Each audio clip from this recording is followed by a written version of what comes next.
രാത്രിയിൽ ഒട്ടും പ്രതീക്ഷിക്കാതെ വലിയൊരു മൺതിട്ട ഇടിഞ്ഞു വീണിരിക്കുന്നു എന്നുള്ളതാണ്. പക്ഷെ അതിൽ എങ്ങനെ ഈ ദുരന്തം ഉണ്ടായി എന്നുള്ള ചോദ്യത്തിൽ കൂടി നമ്മൾ കേന്ദ്രീകരിക്കേണ്ടതുണ്ട് എന്നുള്ളതാണ്. വെള്ളിയാഴ്ച ഉച്ചയോടുകൂടി ആദ്യഘട്ടം എന്ന നിലയിൽ വലിയ തോതിൽ മണ്ണിടിഞ്ഞു വീണ ഈ പ്രദേശത്ത് എന്തുകൊണ്ട് അതിന് ഇനി മണ്ണിടിയാനുള്ള സാധ്യതകൾ മുൻകരുത്തിക്കൊണ്ട് കൂടുതൽ സുരക്ഷാ ക്രമീകരണങ്ങൾ ഒരുക്കിയില്ല? ഇത്രയധികം മനുഷ്യർ ഇവിടെ താമസിക്കുന്നു, അവരുടെ സ്വത്തിനും വീടിനും സംരക്ഷണം നൽകുവാനുള്ള ഇടപെടൽ എന്തുകൊണ്ട് ഇതിന്റെ ചുമതലപ്പെട്ട അധികാരികൾ, പ്രത്യേകിച്ച് ദേശീയപാത അതോറിറ്റി അടക്കമുള്ളവർ ചെയ്തില്ല എന്നുള്ള ചോദ്യം ഇപ്പോഴും ബാക്കിയാണ്. അതുകൊണ്ട് എന്ത് ചെയ്യും എന്നുള്ള ചോദ്യവുമായി ഇവിടെ നിൽക്കുന്ന മനുഷ്യരൊക്കെ നോക്കുന്നത് ഇത്തരം, അല്ലെങ്കിൽ അവരുടെ ചോദ്യത്തിന് ഉത്തരം നൽകേണ്ടത് ഇവിടുത്തെ ചുമതലപ്പെട്ട ഭരണാധികാരികളാണ് എന്നുള്ളതാണ്. എന്നാൽ അവർ ഇതേവരെ ഏതെങ്കിലും തരത്തിലുള്ള ഉത്തരം നൽകിയിട്ടില്ല. എല്ലാവരും മൗനത്തിലാണ്. എന്താണ് ഇനി ഒരു സുരക്ഷാ ക്രമീകരണങ്ങളിൽ പുനരധിവാസ പദ്ധതി എന്താണ് എന്നുള്ള ചോദ്യത്തിന് ആരും തന്നെ മറുപടി പറഞ്ഞിട്ടില്ല എന്നുള്ളത് വളരെ ദൗർഭാഗ്യകരമായ കാര്യമാണ്. പ്രായമായവർ, സാധാരണക്കാർ, കൊച്ചുകുട്ടികളടക്കം ഈ ദുരന്തത്തെ ബാധിച്ച നൂറുകണക്കിന് ആളുകൾ ഇവിടെയുണ്ട്. അമ്മേ, വീട് ഇവിടെ ഉള്ള ആണോ? എന്റെ വീട് ഇച്ചിരി കുറച്ച് എവിടെയാണ്?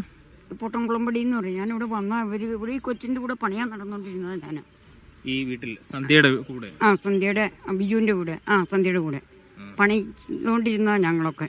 എപ്പോൾ കണ്ടാലും ചേച്ചിയെന്നും പറഞ്ഞ് വിളിച്ചേച്ചു മുതൽ മിനിയാന്നും രാവിലെ വൈകിട്ടും ഞാൻ കണ്ടതാ കൊച്ചിനെ. ഇനിയാന്ന് മണ്ണടിച്ചപ്പോൾ ഞങ്ങൾ ഈ റോട്ടിൽ നിന്ന് കൈ പിടിച്ച് കടത്തുമായിരുന്നു. ഞങ്ങൾ തൊഴിലുറപ്പ് ടെക്നിക്കൽ സ്കൂളിലെ തൊഴിലുറപ്പ് കഴിഞ്ഞ് വരുമ്പോൾ കൈ പിടിച്ചാണ് അവർ കടത്തി പോയിട്ട് രണ്ടുപേര് കൈ പിടിച്ച് കടത്തുമായിരുന്നു. അന്നും ഈ സാർമാരും ഇവിടെ ഉണ്ടായിരുന്നു. ഞങ്ങൾ വരുന്നതിന് തൊട്ട് മുമ്പാണ് അവിടെ മിനിയാന്ന് മണ്ണിടിഞ്ഞത്. ഒട്ടും പ്രതീക്ഷിച്ചില്ല. കഴിഞ്ഞ ദിവസം കണ്ടു മടങ്ങിയത് ആളാണ്. അതെ. ഇവിടെ വന്നത് ഇന്ന് ഞാൻ പള്ളി കഴിഞ്ഞപ്പോൾ ഇങ്ങ് വന്നതാ. ഇന്നലെ 10 മണിയായപ്പോഴത്തേക്ക് അറിഞ്ഞായിരുന്നല്ലോ ഇവിടെ മണ്ണിടിഞ്ഞു. അങ്ങനെ വന്നതാ. പക്ഷേ അങ്ങനെ നിരവധി ആളുകൾ ഈ പ്രദേശത്തേക്ക് ദുരന്ത ഭൂമിയിലേക്ക് എത്തിക്കൊണ്ടിരിക്കുന്നു എന്നുള്ളത്. അവിടെ നിന്നുള്ള റിപ്പോർട്ടുകൾ, അവിടെ നിന്നുള്ള ആളുകളുടെ കാര്യങ്ങളൊക്കെ അറിയുമ്പോൾ സ്വാഭാവികമായിട്ട് അവർക്കൊരു വലിയ ആശങ്കയുണ്ട്. എന്താണ് ചെയ്യുക, എങ്ങോട്ടാണ് പോവുക എന്നുള്ള കാര്യത്തിൽ. പ്രായമേറിയവരും ഒക്കെ അടങ്ങുന്ന 10-ലധികം ഇപ്പോഴും പക്ഷെ ആശ്വാസം ജെൽസി അവർക്ക് ആദ്യമേ മുന്നറിയിപ്പ് കൊടുത്തതുകൊണ്ട് 9 വീടുകൾ തകർന്നിട്ടുണ്ട്.